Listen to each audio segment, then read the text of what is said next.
Good afternoon, Wing. It's Colonel Perron and Chief Reiter, and today we have a special guest for you. But before we get started, Chief, today is a really special podcast. Absolutely. It's our 1-year anniversary of doing the Peggy Podcast. Doesn't seem real, does it? It does not. Yep. And I really hope that our airmen find this beneficial. And as with everything, we're always open to new ideas and any feedback that you have for us, how we can continue to improve as we always want to improve upon our communication. Absolutely. If there's a subject you want to hear about, if there's a guest speaker you want to hear from, let us know and we'll make it happen. Boy, we've got a great guest speaker today. We absolutely do. So coming from our very own recruiting shop, we have Master Sgt. Taylor Vondrasek coming in to talk to us about all things recruiting and retention. All right.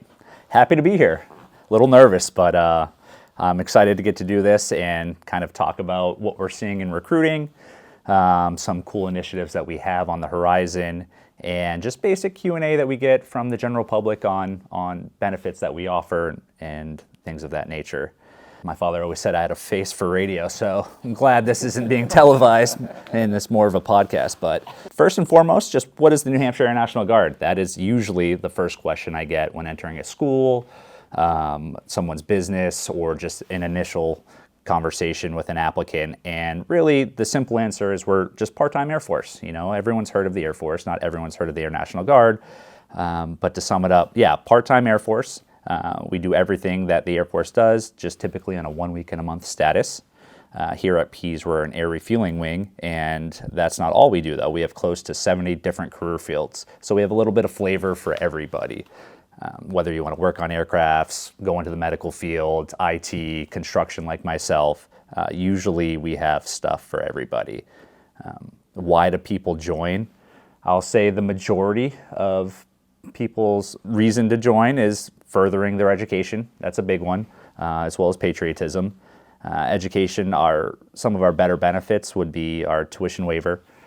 So if you're a high school student looking to pursue college, but maybe you don't want to pay for it, our best benefit is the 100% state tuition waiver to any New Hampshire state school.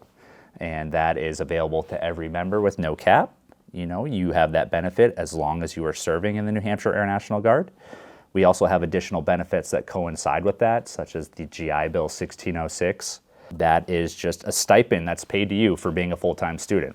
So what I tell all of my applicants that are gearing up for college is essentially for 1 weekend's worth of work, you'll get $439 if you're a full-time student, not including your drill paycheck, which is roughly around $240, and 100% of your tuition waived for 1 weekend, which sounds kind of ludicrous, and most people don't believe me, but that's just the proof right there, and that's what we're offering. Pretty good deal.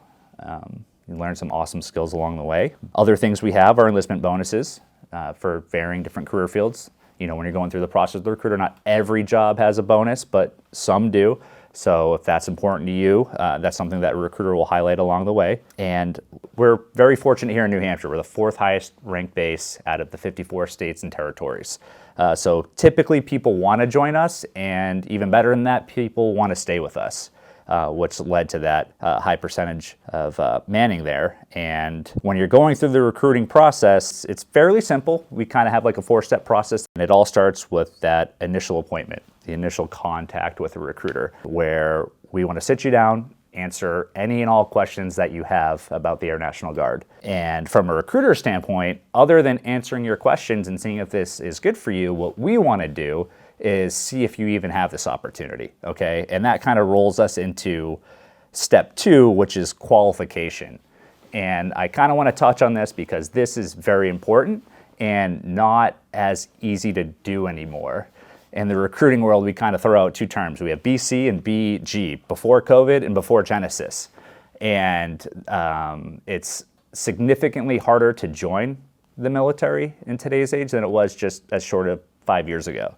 Okay, so if you're sitting on the fence, if you're unsure if this is something that you would ultimately want to pursue, what I recommend to anybody is just simply meet with a recruiter and see if you're qualified for service. Because unfortunately, we end up DQing more people than we actually qualify. So if you are unfortunately disqualified, well, then you can roll into plan B, plan C, whatever. I would hate to see people put all their eggs in this basket, wait for the timing to be right, to ultimately be told, hey, you aren't eligible for service. So it's important to just meet with a recruiter, figure that out, and then make your decision from there on whether or not you want to join or not, okay? Because there's no commitment in getting qualified. You're just simply going to the military entrance processing station, taking your ASVAB, taking your physical, and then leaving. Once you find out you're in the green and you're clear, well, then we can get into like the specifics of choosing your job and, ultimately enlisting. So. In it, I have unique kind of perspective right now. I have a son joining the unit, so we're kind of in the middle of this. But for all of our audience members out there, what is the general time length from the time you talk to an applicant until you put them on the bus to go to BMT? What's the general timeline? Obviously, case by case, everyone's different. But on average, I would say from the time that you call in to the time that you get up to MEPS is usually around 2 to 4 weeks. And that is really, the applicant will dictate that length, because you could call in, you can meet with us same day, we could fill out some of the forms, and then we will most times we'll send the applicant on a hunt to go track down their medical records. So if you are high speed and really want to get this accomplished, you can go straight from our office to your primary care, get the documents that we need, provide them to the recruiter, and we'll push those forward to the chief medical officer up at MEPS, and they'll make their determination on whether or not you're eligible to go up. Or you have those, I won't call them slackers, but maybe this isn't their priority right now, they're just merely looking into it, and they can take a decent amount of time to get us those records that would delay their process. So from the time that they call, we could probably get them up to MEPS within a month, and then after they're MEPS qualified, you could be joining 2 weeks later. So. All right, and for our members in the unit, what are some of the ways they can help you and some of the ways you can help our members? Yeah, so right now, how you can help us and yourself is about a year ago, we instituted the New Hampshire Enlistment Incentive Program, okay? And that is where we are going to reward our unit members for doing things they're already doing. Everyone asks what we can do to help recruiting, and it's our members and them sharing their stories, their experiences, logging on their social media, posting their pictures from their trips that they've went on, and just sharing our stories. So we're already doing that on a daily basis, and how we have kind of monetized that to incentivize our members is we have the referral program, okay? And that is if you have a friend or a family member that you got excited about joining, what you'll do is you'll fill out a form that you can just email me and I'll send to you with the contacts information. And if they do join and go to basic military training, we'll pay you $1,000. So we already have some members that have took advantage of this. We paid out $3,000 on the air side already. We have one member who's already on their second referral and told me the other day they're going to have their third. So they are going to be walking away with potentially $3,000 in the calendar year for just preaching the Air Guard gospel and getting their friends and family to join. So pretty awesome. That's great. And what other documents do you have that our folks can use? So we have, within the recruiting office, we have our brochure. That was an initiative last year that Sergeant Roxana Tracer, who's one of our recruiters, and our admin, Sergeant William Susi, just created. And it's kind of like a good guide. The National Guard Bureau sends us a lot of recruitment, brochures that are tailored to big Air Guard, right? Very generic information, very generic benefits.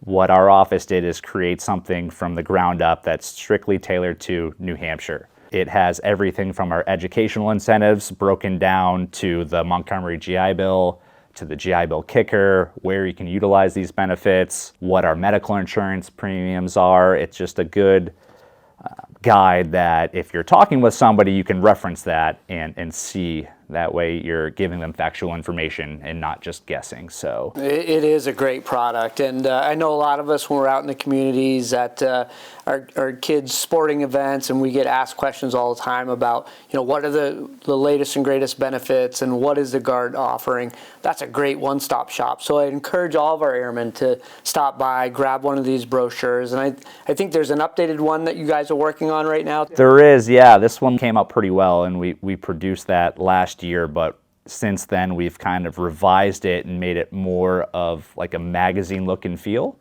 It looks incredible, and we will have that one live here within the next couple weeks. So, and then we are planning on putting it on the Wing app, so you don't have to carry around this magazine with you all the time. You could just go to our Wing app, pull it up from there, and deliver the info. So, well, that's great.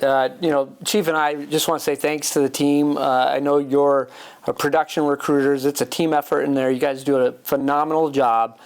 To be ranked where we are, it really says a lot about the efforts that your team does. But we're all recruiters, and we'll all help to keep this formations filled here at the base. And thanks for your time today. appreciate it. Thanks for having me. All right, sir. Well, we still have some time here, so let's talk a little bit about what's been going on the base. Sure.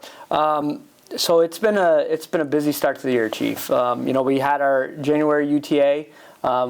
Great drill, really successful. We got a lot of AFSC training completed over that drill. We did have some inclement weather that came in, so I know, and I just want to thank our airmen for being flexible.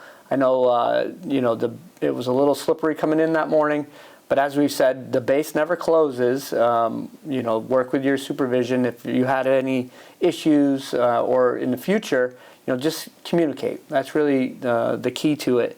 And we can work out a plan to get you in safely or reschedule the drill and just go from there. So I just want to thank you for your understanding there and know that these decisions, they're tough decisions, but we raise our hand, we serve, we have to make sure that we're trained up and ready to do the mission sets that we said we'd do. Absolutely. The other thing, recently we were notified of a force structure announcement from the Air National Guard leadership, from the director of the Air National Guard, General Lowe.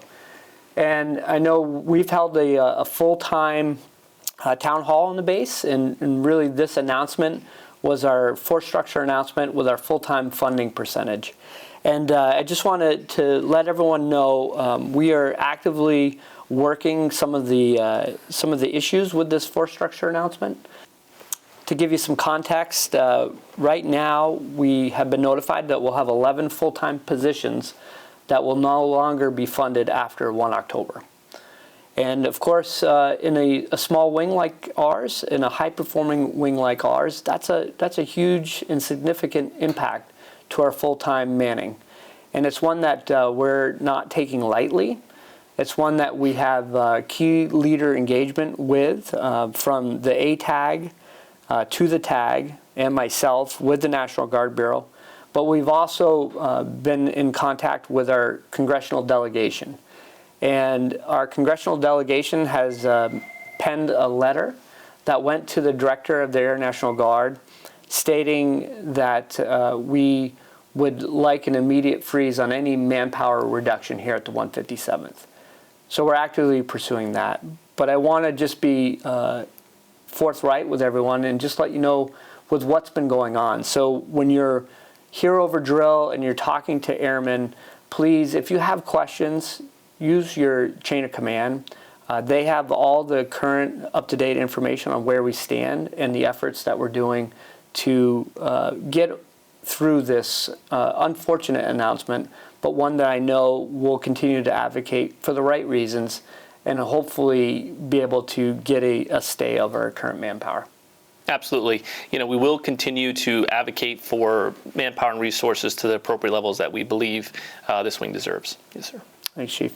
Some of the other things that we did, we went over to the Catholic Medical Center recently, Chief. We sure did. So our medical group has teamed up with CMC, the Catholic Medical Center in Manchester, and we've been sending two of our folks so far over there for a week-long training in the ER room. So another opportunity for our folks to get real-world, hands-on training, seeing civilian patients and intaking them in the ER. So we've seen some great benefits on that, and what a great way to get some real-world experience, whether it's IVs, whether it's doing vitals, or whether it's prepping someone to go into surgery.